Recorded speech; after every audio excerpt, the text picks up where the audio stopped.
sahabat Nevada, Anda sedang menyaksikan Nevada Today bersama saya Alia Putriabi. Sudah lebih dari 50 tahun, Ardi Darmajiwoko menjadi salah satu tokoh inspirasi dalam dunia sastra. Beberapa bukunya sudah berhasil meraih penghargaan. Selain itu, beliau juga berperan sebagai seorang dokumentator sebuah buku. Mari kita lihat tayangan berikut ini. Karya-karya Ardi Darmajiwoko telah banyak dipublikasi sejumlah surat kabar nasional. Namanya dikenal sebagai salah satu perintis komunitas negeri Poci. Selain berprofesi sebagai jurnalis, Ardi juga seorang dokumentator buku. Penyair yang lahir di Yogyakarta ini banyak menyimpan buku-buku dari berbagai penyair yang ada, seperti buku Sapardi Djoko Damono, Chairil Anwar, Pramoedya Nantatur, dan masih banyak lagi. Perjalanan karir Bapak ini dimulai dari umur berapa sih, Pak? Saya itu waktu di SMA sudah membaca majalah sastra. Kemudian waktu SMA saya sudah belajar menulis puisi. Kemudian nulis artikel di majalah Remaja Ria. Saya waktu itu pengen sekali melihat teman bikin majalah intern ketikan stensilan gitu loh. Kok pada bisa sih nulis, kok saya nggak bisa. Akhirnya saya belajar. Akhirnya pada waktu SMA puisi saya kirim ke majalah Remaja Ria dan dimuat. Kemudian tahun berikutnya saya mulai aktif satu puisi saya dimuat di Harian Sinar Harapan. Wah, itu luar biasa. Setiap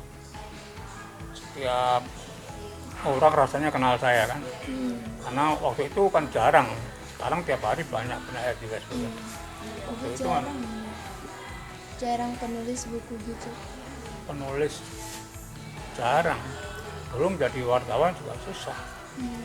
Saya tuh keloro-loro jadi wartawan. Keloro-loro itu terseok-seok lah caranya. Karena saya kan sebelumnya belajar sendiri otodidak, baru kemudian saya masuk sekolah tinggi publisistik, di mana Pak Arif waktu itu juga masuk sana. Duluan saya ya, karena saya kan lebih berumur, dan saya sudah menjadi wartawan tetap pada tahun 80. Tapi dari tahun 73 sampai 80 itu saya menulis saja, menulis secara bebas merdeka gitu. Dan setelah saya akhirnya dapat menjadi wartawan di majalah Kartini. Apa sih Pak inspirasi Bapak dalam menulis gitu? Ya, sosok yang menjadi inspirasi Bapak. Enggak sebagai wartawan atau sebagai apa? Sebagai penulis sastra. Sebagai penulis. Sebagai sastrawan ya belajar dari buku-buku. Oh, ini menulisnya begini caranya. Saya belajar nulis. Saya juga nulis cerpen dulu. Di majalah Aktuil, di Harian Sinar Harapan juga ada, di Harian Kompas juga pernah, kemudian di majalah Pertiwi, di majalah Cantik Kelas, kemudian lagi ada beberapa majalah, atau kumpulan cerpen remaja, saya ada sana menulis. Selanjutnya nih Pak, bagaimana proses kreatif Bapak dalam menulis sastra? Jadi seringkali dari dulu kan saya jalan. Dari jalan tuh selalu mendapatkan inspirasi. Misalnya bagaimana kita ketemu orang-orang, kemudian kita coba membuat puisi, merekam apa yang ada di sekitar situ sehingga bisa berwujud puisi. Itu yang saya lakukan.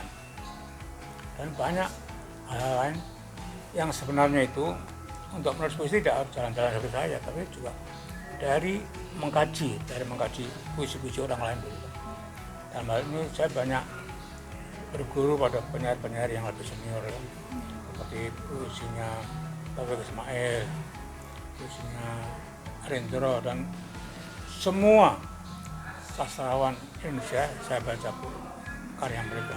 Berarti Bapak banyak baca buku-buku puisi orang ya berarti? Iya, Ada nggak sih Pak orang yang jadi inspirasi Bapak gitu dalam menulis sebuah sastra? inspirasi ya ada semangat dari teman-teman gitu kan. Misalnya saya kan dulu sekolah saya itu di belakang tim itu, sehingga saya sering lewat Taman Ismail Marzuki itu, dan mulai tahun 72 saya bergaul dengan para seniman, para sutradara. Sampai sekarang tetap aja bersaksi terus ya, bersaksi untuk tetap berkesenian.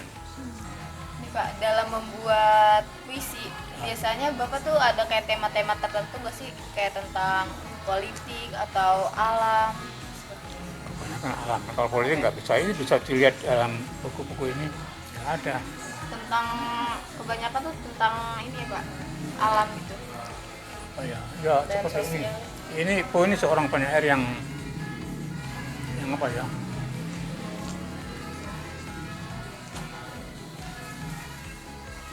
Apa?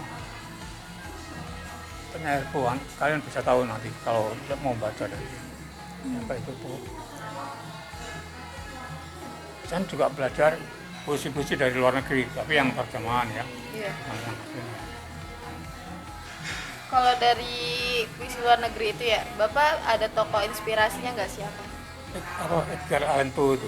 Oh itu yang ada di cover. Ya cover itu. Oh, Itu orangnya ya Pak. kalau kalian baca ini, baca karyanya dia ini ada di mana? Di Google kan? Bapak kan udah banyak banget ya nulis puisi dari dulu, dari muda ya kan? Dari muda, dari umur 19. Ada nggak sih Pak puisi yang menurut Bapak berkesan banget buat Bapak gitu? Nggak ada yang berkesan. Yang berkesan ya paling puisi untuk ibu saya. Ada di buku, Bapak tulis juga di buku. Ada nanti kalau ke rumah saya tunjukkan apa puisinya. Dari puisi yang Bapak buat ya, yang membedakan puisi Bapak dengan puisi orang lain tuh apa? Ada ciri khasnya? Tentu saja berbeda dalam pengungkapan, dalam ekspresinya. Misalnya ini ada puisi yang lain begini, jangan sampai kita meniru itu, mengekor puisi itu, tapi cobalah kita mengubah puisi yang beda dengan satu dengan yang lain itu, sehingga puisi yang kita ekspresikan itu puisi dari diri kita sendiri, bukan puisi orang lain kita contek. Iya. Oke nih Pak, bagaimana Bapak menilai hubungan antara pengarang dan pembaca dalam puisi? Apakah ada pesan khusus yang ingin disampaikan kepada pembaca? Untuk membaca itu kan kita hanya menyampaikan sesuatu hal aja, kita memberikan amanah dalam puisi itu, entah itu yang bersifat sosial, apakah itu mungkin tentang diri kita sendiri, atau tentang suatu tema tertentu yang kiranya bisa diterima oleh pembacanya. Tapi sekarang kan pembaca puisi atau yang menyukai puisi kan sedikit. Jadi ya kita tetap berusaha supaya tetap bisa menulis puisi untuk disampaikan kepada pembacanya.